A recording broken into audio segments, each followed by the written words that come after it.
Yo, what's up? Kembali lagi di channel Syafi'i Grabi, motovlog dari Kudus. Mantap jiwa, asik. Yo teman-teman, gimana kabar kalian? Semoga kabar kalian baik-baik saja. Yang sakit semoga penyakitnya segera diangkat oleh Allah Subhanahu wa taala. Amin ya rabbal alamin. Dan yang lagi bekerja semoga bekerjanya lancar, rezekinya makin banyak. Amin ya rabbal alamin. Kali ini kita mau riding sore hari karena ya pagi hari sibuk ya. Kita sibuk menjalani kehidupan kita sebagai kuli. Wajay. Makanya kali ini kita ngevlognya sore. Sekarang ya udah jam 4-an lah. Jalannya lumayan ramai karena jam-jam pulang kerja ya, jam segini, jam 4, jam 5. Tapi ya gak apa-apa lah. Yang penting bisa buat konten. Wajay.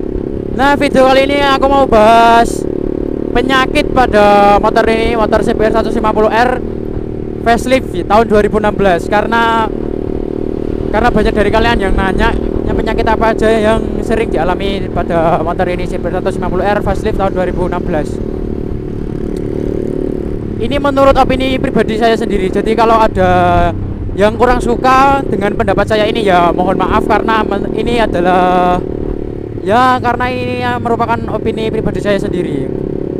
Karena ada beberapa dari kalian yang gak suka atau bahkan tersinggung lah saya bahas tentang motor ini. Katanya ngehujat. Wah, padahal saya di sini cuma sharing aja berdasarkan pengalaman saya yang sudah 4 tahun memakai CBR 150R facelift ini. Yang saya mau bahas di sini adalah penyakitnya nggak begitu berat ya, penyakit yang masih wajar lah, masih ringan menurut saya. Bisa dibilang penyakit, bisa dibilang kerusakan. Terserah kalian mau nyebutnya apa. Tapi menurut saya ini adalah penyakit ya, biasanya keluhan dari saya pengguna CBR 150R. Yang pertama, kita mulai dari yang paling depan dulu.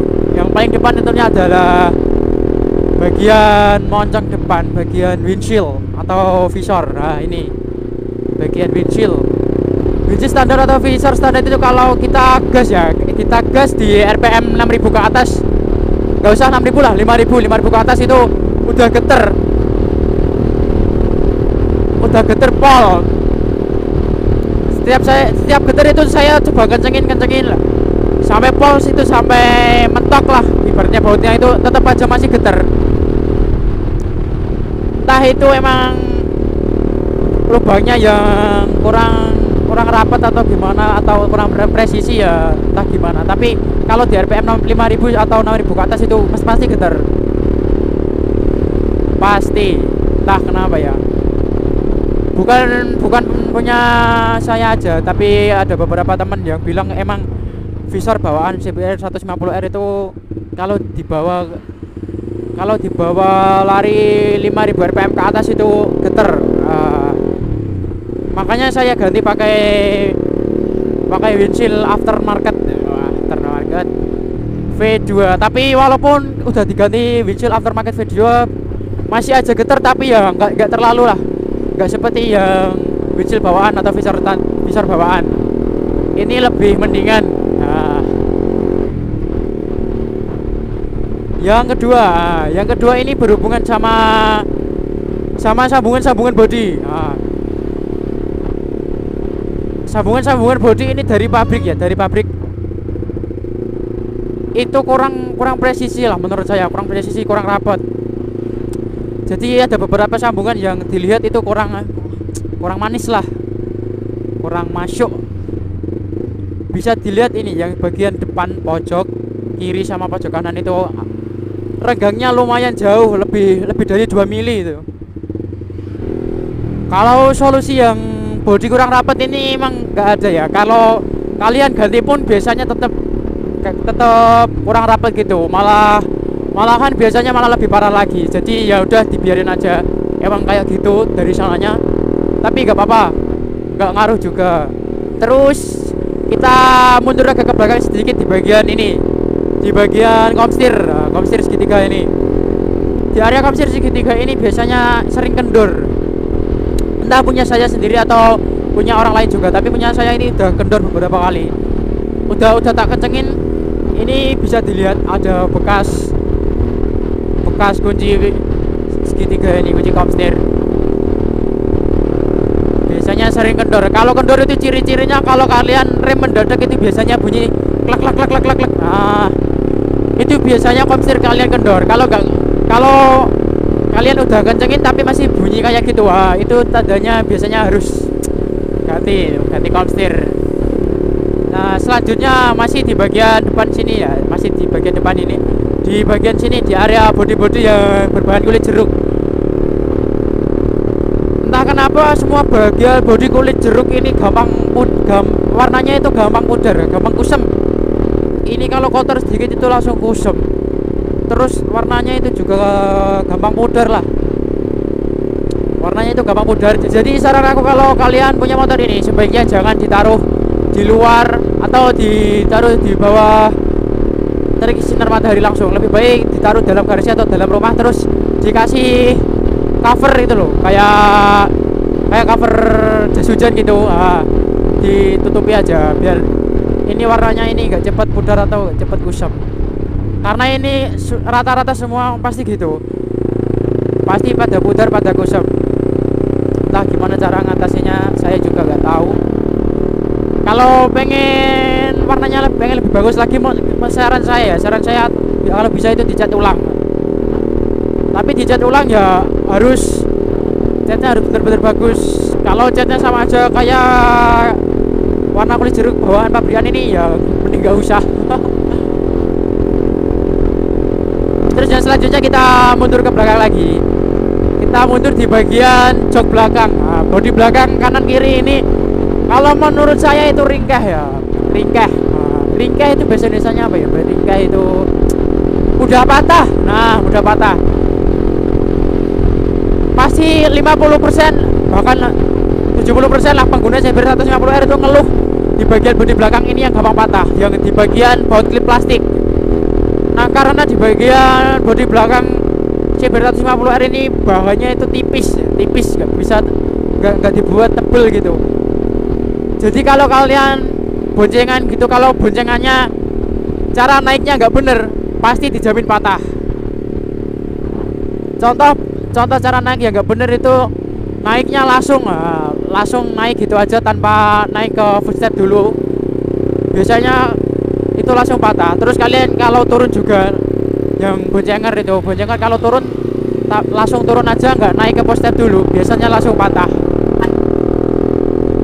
Karena kegesek bagian pantat kalian, jadi bodinya itu ibaratnya tertindih lah gitu, keseret ke bagian samping. Nah, solusinya untuk yang bagian bodi belakang ini ya, kalau kalian boncengan itu bilangin dulu boncengannya kalau naik atau turun diusahakan dulu naik lewat footstep, jangan langsung turun atau langsung naik gitu aja, karena bodi belakang ini gampang patah. Nah, terus kita geser ke bawah sedikit, di bagian belakang ada rantai sama gearset. Nah, gearset bawaan CBR 150R itu penyakitnya pasti berisik. Nah, rata-rata kalau cuma CBR 150R, sorry 150R, Supra GTR 150R, CBR 150R itu semuanya berisik. Entah berisiknya itu nggak presisi atau gimana saya nggak tahu, tapi yang jelas itu bawaannya pasti berisik. Walaupun kalian udah kasih pelumas banyak, tetap aja berisik. Solusinya kalau yang suara berisik dari gearset belakang itu kalian ada ganti punyanya aftermarket. Kalau nggak diganti, walaupun kalian udah kencengin, udah kendorin, udah kasih pelumas, udah kasih chain loop, tetap aja masih berisik. Itu memang udah bawaan dari CBR 150R ini. Selanjutnya, penyakit yang sering dialami oleh CBR 150R yang paling banyak dan yang paling umum adalah di bagian mesin. Nah, di bagian mesin ini sering ada bunyi-bunyi gaib. Anjay, bunyi gaib. Bunyi gaibnya itu di bagian tensioner ya, bagian rantai keteng. Itu biasanya bunyi ada suara klotok-klotok. Nah, makanya sering dijuluki si klotok-klotok. Anjay. Ya sebenarnya bunyi itu nggak masalah ya, itu disebabkan karena si tensioner tonjokan rantai ketengnya itu kurang panjang, jadi tonjokannya itu kurang, jadi itu tadi. Untuk solusinya, untuk solusi klotok-klotok itu biasanya user-user CB150R itu mengganti tensioner punya CB150R ini, mengganti tensioner bawaan 150R ini dengan Honda Karisma. Nah, diganti punyanya Honda Karisma tensionernya. Tapi ya menurut saya nggak jaminan juga, nggak jaminan 100% bisa hilang. Kadang seminggu hilang, terus minggu berikutnya bisa komat lagi bunyi suara klotok-klotok ini. Tapi nggak ada salahnya juga kalian ganti punya Honda Karisma. Hitung-hitung mengurangi bunyi klotok-klotok itu tadi. Itu aja video dari aku. Semoga video ini bermanfaat. Aku minta maaf kalau menurut kalian opini pribadi aku ini menjelekkan motor ini, tapi jujur saya gak ada niat untuk menjelekkan motor ini ya. Ini opini pribadi saya sendiri dan saya cuma sharing ke kalian aja. Semoga membantu kalian lah. Kalau biasanya kan tanya di grup gitu penyakit yang sering dialami CB150R. Nah kali ini aku udah bahas. Semoga bermanfaat bagi kalian semuanya.